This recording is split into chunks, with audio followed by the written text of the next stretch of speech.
प्रस्तावना। हर व्यक्ति की किस्मत उसके हाथों में होती है। जिस तरह मूर्तिकार के हाथ में वो कच्चा माल होता है जिसे वो आकृति बनाता है, लेकिन ऐसी कलात्मक गतिविधि के मामले में भी वही बात है जो बाकी सबके साथ है। हम ऐसा करने की क्षमता के साथ सिर्फ पैदा होते हैं।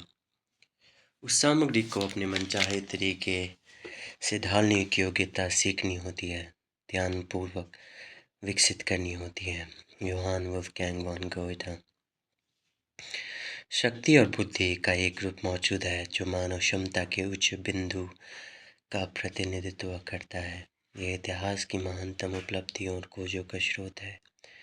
ये एक ऐसी बुद्धि है जो हमारे स्कूलों में नहीं सिखाई जाती, ना ही हमारे प्रोफेसर इसका विश्लेषण करते हैं।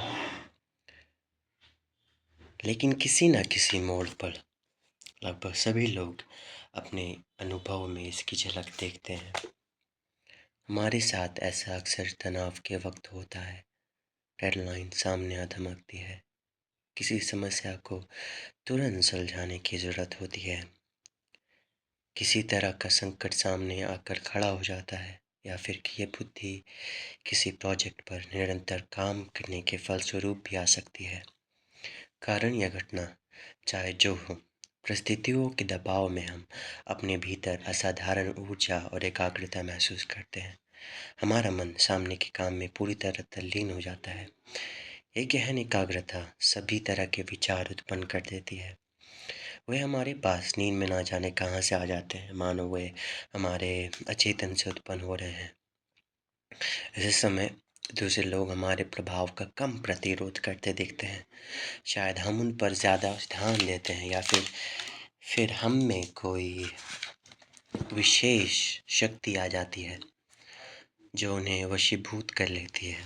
आमतौर पर हम निष्क्रिय अवस्था में जीवन का अनुभव करते हैं और इस या उस घटना पर सिर्फ प्रतिक्रिया करते रहते हैं। लेकिन इन दिनों या हफ्तों में ऐसा लगता है जैसे हम घटनाओं को तय कर सकते हैं और चीज़ों को अपने मनचाहे तरीके से घटित करा सकते हैं। इस शक्ति को हम निम्न तरीके से व्यक्त कर सकते हैं। ज़्यादातर समय हम सपनों, इच्छाओं और प्रबल विचारों के अंदरूनी संसार में रहते हैं, लेकिन असाधारण सृजनात्मकता के इस दौर में हम किसी काम को करने की ज़रूरत से प्रेरित थे जिसका व्यावहारिक असर हुआ। हमने खुद को आदतन विचारों के अपने आंतरिक कक्ष के बाहर कदम रखने और संसार के साथ जुड़ने के लिए विवश किया। ऐसे पलों में नए विवरणों और विचारों के संपर्क में आकर हम ज़्यादा प्रेरित और रचनात्मक बन जाते हैं। एक बार जब डेडलाइन गुजर जाती है या संकट खत्म हो जाता है, तो आमतौर पर ये शक्ति और उच्च सृजनात्मकता की ये भावना भी चली जाती है। हम अपनी पुरानी निष्क्रिय अवस्था में लौट आते हैं और नियंत्रण का एहसास खो जाता है। हम जिस समस्या का सामना करते हैं वो ये है कि शक्ति और बुद्धि के इस रूप को या तो नज़रअंदाज कर दिया जाता है और अध्ययन के लायक नहीं समझा जाता, या फिर इसके इर्द गिर्द सभी तरह की मिथक और गलत धारणाएं रहती हैं जो रहस्यों को बढ़ाती है। हमें ये वहम होता है कि सृजनात्मकता और प्रतिभा बस शून्य से प्रकट हो जाती है। ये नैसर्गिक प्रतिभा के फल हैं, या फिर अच्छी मनोदशा के, या शायद गैर नश्यतों के। इस रहस्य से पर्दा हटाने, शक्ति के इस एहसास को नाम देने और ये समझने से काफ़ी मदद मिलेगी कि इसे कैसे बनाया और कायम रखा जा सकता है। वास्तविकता पर, दूसरे लोगों पर और खुद पर हमारी ज़्यादा शक्ति होती है। इस एहसास को हम प्रवीणता नाम देंगे। हालांकि हम इसका अनुभव केवल कुछ समय के लिए ही कर सकते हैं, लेकिन जो लोग अपने क्षेत्र में प्रवीण होते हैं उनके लिए जीने का, संसार को देखने का तरीका बन जाता है। इस शक्ति की जड़ में एक सरल प्रक्रिया है जो प्रवीणता की ओर ले जाती है, और इसका लाभ हम में से हर व्यक्ति ले सकता है। इस प्रक्रिया का उदाहरण इस तरह दिया जा सकता है।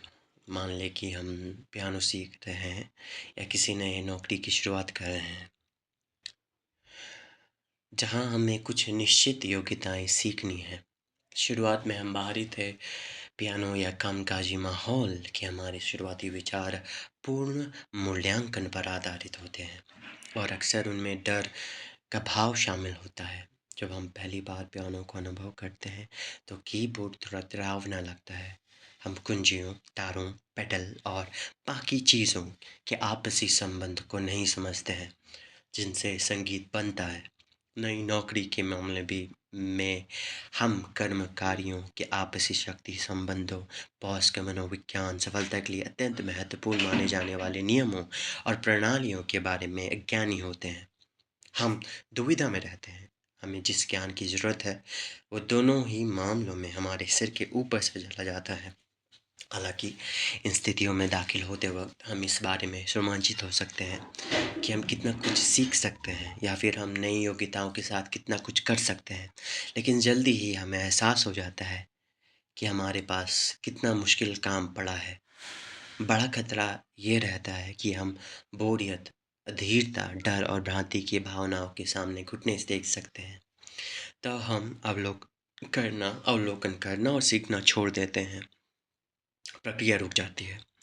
दूसरी तरफ अगर हम इन भावनाओं का प्रबंधन कर लेते हैं और प्रक्रिया के को पूरी होने का समय देते हैं, तो कोई उल्लेखनीय चीज़ आकर लेने लगती है। जब हम दूसरों का अवलोकन करते हैं और उनकी देखा-देखी काम करते हैं, तो तस्वीर स्पष्ट हो जाती है। हम नियम सीखते हैं, हम देखते हैं कि चीज़ें कैसे काम करती हैं और एक साथ आती हैं। अगर हम अभ्यास करते रहे तो हम प्रवाह में आ जाते हैं। हम बुनियादी योग्यताओं में प्रवीण बन जाते हैं, जिससे हम ज़्यादा नई और ज़्यादा रोमांचक चुनौतियों से मुकाबला करने के लिए तैयार हो जाते हैं। किसी निश्चित बिंदु पर आकर हम विद्यार्थी थे अभ्यासी बन जाते हैं। हम अपने खुद के विचार आजमाते हैं और इस प्रक्रिया में मूल्यवान फीडबैक हासिल करते हैं। हम अपने बढ़ते ज्ञान का इस्तेमाल ऐसे तरीकों से करते हैं जो लगातार ज़्यादा सृजनात्मक होते जाते हैं।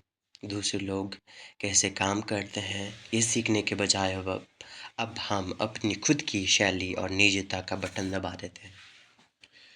जब कई वर्ष बीत जाते हैं और हम इस प्रक्रिया के प्रति निष्ठावान बने रहते हैं तो एक और छलांग आती है प्रवीणता तक। कीबोर्ड अब कोई बाहरी चीज़ नहीं रह जाता, यह आत्मसात हो चुका है और हमारे नर्वस सिस्टम तथा अंगुलियों का हिस्सा बन चुका है। अपने करियर में अब हमें सक्रिय शक्ति संबंधों और कारोबार की वर्तमान अवस्था का एहसास हो चुका है। हम अब एहसास को सामाजिक मेल-जोल में भी ला सकते हैं। दूसरे लोगों में ज़्यादा गहराई तक देख सकते हैं और उनकी प्रतिक्रियाओं का अनुमान लगा सकते हैं। हम फटाफट और बहुत सृजनात्मक निर्णय ले सकते हैं। हमारे मन में नए-नए विचार आने लगते हैं। हम नियमों को इतनी अच्छी तरह सीख चुके हैं कि अब हम उन्हें इच्छा अनुसार तोड़ सकते हैं या दोबारा लिख सकते हैं।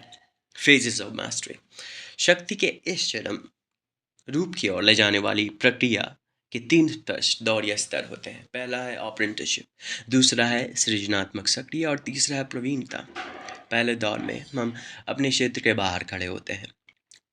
इसमें हम बुनियादी तत्वों और नियमों के बारे में ज़्यादा से ज़्यादा सीखते हैं।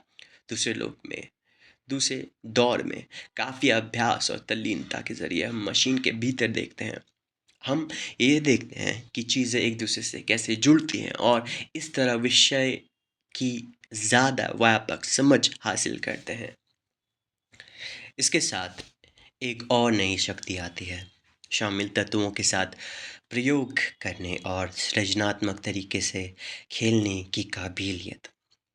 तीसरे दौर में हमारा ज्ञान, अनुभव और एकाग्रता इतनी गहरी हो जाती है कि अब हम पूरी तस्वीर बिल्कुल स्पष्टता से देख सकते हैं।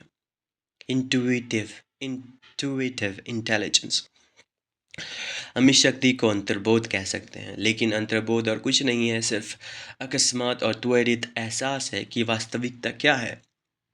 इसमें शब्दों या फॉर्मूलों की ज़रूरत नहीं होती है।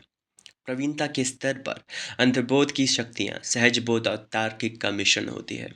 वे चेतन और अवचेतन का मानवीय और पाशविक का मिश्रण होते हैं। हम परिवेश में अकस्मात और शक्तिशाली संबंध बना लेते हैं। हम चीज़ों को भीतर जाकर उनमें महसूस करते हैं या सोचते हैं। बचपन में हमारे पास सहज बोध की कुछ शक्ति और सहजता थी, लेकिन आमतौर पर संसार की तमाम जानकारी इसे बाहर निकाल देती है। जो समय में जो समय के साथ हमारे दिमाग पर भारी बोझ बन सकती है जाती है। प्रवीण लोग इस बाल्यावस्था की ओर लौटते हैं। उनमें के कामों में सहजता और अवचेतन का पहुंच नजर आती है, लेकिन ध्यान रहे, ये सब किसी बच्चे की काफ़ी ज़्यादा ऊंचे स्तर पर होती है। अगर हम प्रक्रिया से गुजरते हुए इस अंतिम बिंदु तक आ जाते हैं, तो हम हर मानव मस्तिष्क सुषुप्त अंतर्बोध की शक्ति को सक्रिय कर देते हैं। वही जिसे हम किसी समस्या या प्रोजेक्ट पर बहुत मनोयोग से काम करते वक्त कुछ समय के लिए महसूस किया था। जब हम प्रवीणता तक पहुंच जाते हैं, तो ये सहज बोध एक ऐसी शक्ति बन जाता है जो हमारे अधिकार में होती है और ज़्यादा लंबी प्रक्रिया से काम करने का फल होती है। प्रवीणता के बारे में इस तरह सोचें।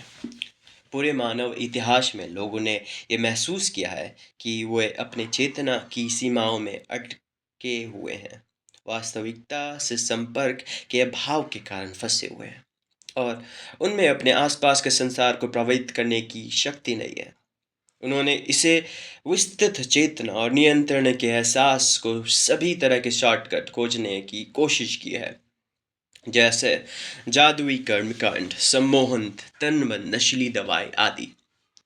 जादुई शॉर्टकट की ये भूख हमारे युग के सफलता के सरल फॉर्मूला के रूप में मौजूद है।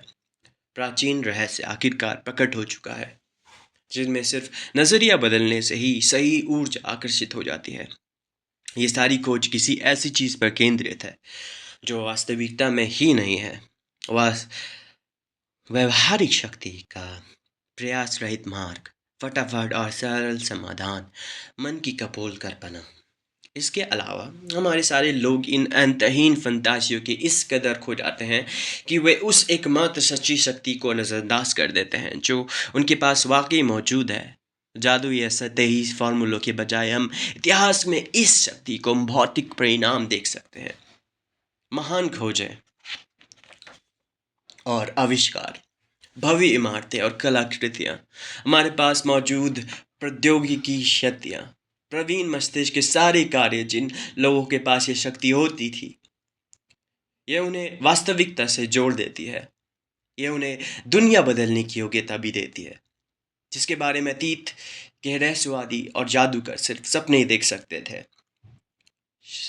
सदियों तक लोगों ने ऐसी प्रवीणता के चारों तरफ एक दीवार खड़ी कर दी थी। उन्होंने इसे जीनियस कहा और इसके हिसाब से इस तक पहुंचना संभव नहीं था। उन्होंने इसे विशेषाधिकार, नैसर्गिक प्रतिभा का बस सही क्रय नक्षत्रों का परिणाम मान लिया। उन्होंने इस तरह जतलाया मानो ये जादुई की तरह हाथ नहीं आएगी, लेकिन ये दीवार काल्पनिक है।